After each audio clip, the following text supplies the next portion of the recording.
கர்த்தருக்கு பிரியமானவர்களே, ஆண்டவரும் இரட்சகருமாயிருக்கிற இயேசு கிறிஸ்துவின் நாமத்தில் உங்களை வாழ்த்துகிறேன்.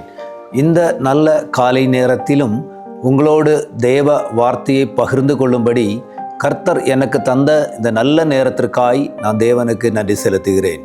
இந்த தினத்திலும் கூட நான் உங்களோடு பேச விரும்புகிற காரியம் மத்தேயு எழுதிய சுவிசேஷம் 8ஆம் அதிகாரம் 27வது வசனம். அந்த மனுஷர்கள் ஆச்சரியப்பட்டு, இவர் எப்படிப்பட்டவரோ, காற்றும் கடலும் அவருக்கு கீழ்ப்படுகிறதே என்றார்கள்.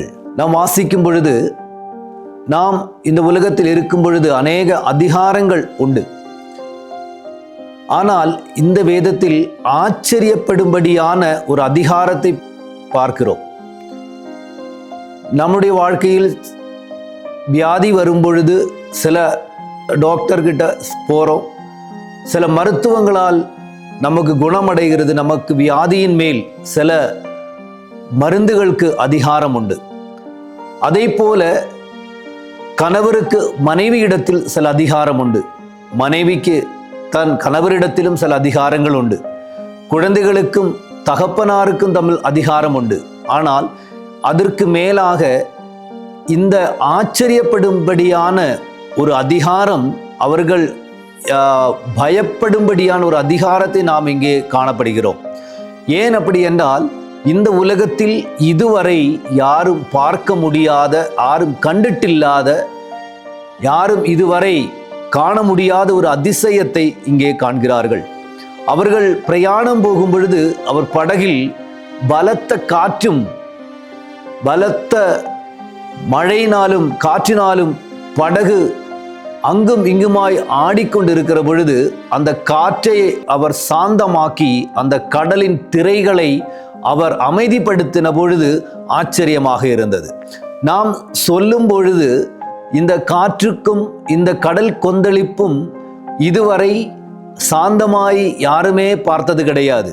ஆனால் கர்த்தரால் அது கூடினதினால் அவர்கள் பயந்தார்கள். இவருக்கு இந்த காற்றும் இந்த கடலும் கூட அமைதிப்படுகிறதே, இவர் வார்த்தைக்கு இவ்வளோ அதிகாரம் உண்டா என்று அவர்கள் பயந்தார்கள். என்னை கேட்கிற தேவனுடைய பிள்ளைகளே, இந்த காலை நேரத்தில் நமக்கு எதிராய் வருகிற எந்த சூழ்நிலையும் மாற்ற ஒருவரால் மட்டுமே கூடும். நாம் போகிற வழிகளில் நமக்கு மேல் அதிகாரம் இருக்கிற சில காரியங்கள் உண்டு.